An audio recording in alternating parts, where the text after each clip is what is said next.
السلام علیکم محترم ناظرین و سامعین، کافی دنوں سے ایک فتویٰ سوشل میڈیا پر بہت تیزی سے گردش کرتا ہے کہ پب جی گیم کھیلنے والا دائرہ اسلام سے خارج ہے، اور یہ فتویٰ جامعہ بنوریا ٹاؤن کراچی کا ہے۔ اس فتوے کی کیا حقیقت ہے، اس حوالے سے جامعہ صفہ کراچی کے مفتی محمد زبیر نے انتہائی جاندار اور متوازن گفتگو کی۔ اس سے پہلے کہ ہم مفتی صاحب کا کلام سنیں، ایک مرتبہ فتوے کے اندر دیا گیا سوال پڑھتے ہیں اور اس کا جواب بھی پڑھتے ہیں، پھر مفتی صاحب کا کلام سنتے ہیں۔ سوال یہ ہے کہ گزشتہ جمعے کو ہماری مسجد کے امام صاحب نے بیان کیا کہ جو شخص پب جی گیم کھیلتا ہے وہ دائرہ اسلام سے خارج ہے، اس کا نکاح باقی نہیں رہا، یعنی جو احکام اسلام سے نکلنے کی صورت میں لکھتے ہیں وہ سب بیان کیے۔ براہ مہربانی اس بارے میں رہنمائی فرمائیں، جزاک اللہ۔ یہ تھا سوال۔ جواب کے اندر تحریر فرمایا گیا، معلومات کے مطابق پب جی گیم میں بعض دفعہ پاور حاصل کرنے کے لیے گیم کھیلنے والے کو بتوں کے سامنے پوجا کرنی پڑتی ہے، اور گیم کھیلنے والے شخص کا گیم میں موجود اپنے کھلاڑی کو پاور حاصل کرنے کے لیے بتوں کے سامنے جھکانا اور پوجا کروانا اس کا اپنا فعل ہے۔ گیم میں نظر آنے والا کھلاڑی اسی گیم کھیلنے والے کا عکاس اور ترجمان ہے، اور مسلمان کا توحید کا عقیدہ ہوتے ہوئے بتوں کے سامنے جھکنا شرک فی الاعمال ہے۔ اور فتوے میں یہ بھی ذکر کیا گیا کہ گیم میں یہ عمل کرنے سے رفتہ رفتہ بتوں کے سامنے جھکنے کی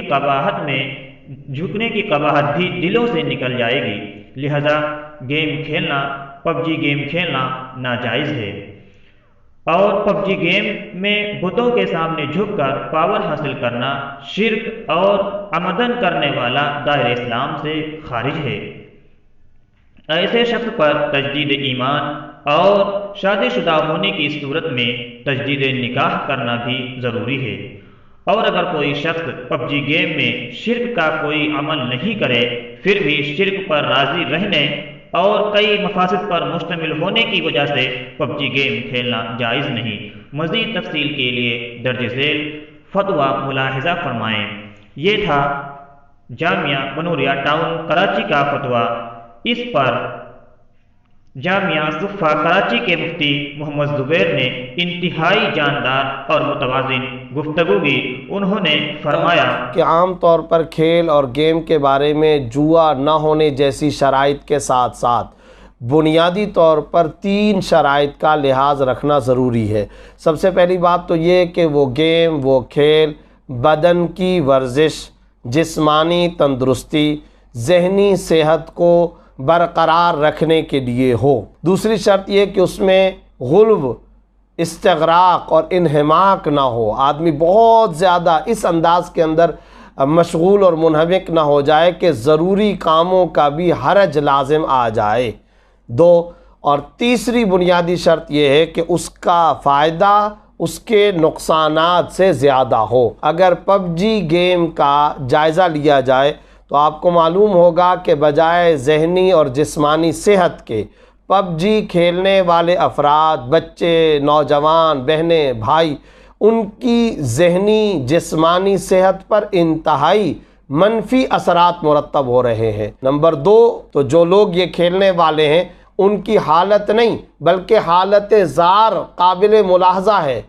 خودکشی تک کے واقعات پیش آ رہے ہیں۔ اور تیسرے نمبر پر واضح طور پر اس کے نقصانات اس کے فائدے سے کہیں زیادہ ہیں، نقصان ہی نقصان۔ ان تمام پہلوؤں کو اگر سامنے رکھا جائے تو واضح طور پر فتویٰ یہ ہے، شرعی مسئلہ یہ ہے کہ پب جی گیم کھیلنا، اس میں مشغول ہونا، اس ایپ کو استعمال کرنا حرام ہے، ناجائز ہے، گناہ ہے۔ اس سے احتراز کرنا شرعاً ضروری، واجب اور لازم ہے۔ تاہم ایک فتویٰ آیا ہے جس کے اندر اس میں کفر کا اور باقاعدہ نکاح ختم ہو جانے کا حکم بھی لگایا گیا ہے کہ چونکہ سوال کرنے والے مستفتی اور سائل کی طرف سے اس فتوے کے اندر سوال میں باقاعدہ یہ بات درج ہے کہ بٹن دبا کر بتوں کے سامنے سجدہ کرنے یا بتوں کے سامنے جھکنے کا ایک معاملہ پیش آتا ہے، جس کی وجہ سے ظاہر ہے کہ فتوے کے اندر یہ بات لکھی گئی کہ اس کھیل کو اس طریقے سے انجام دینے والا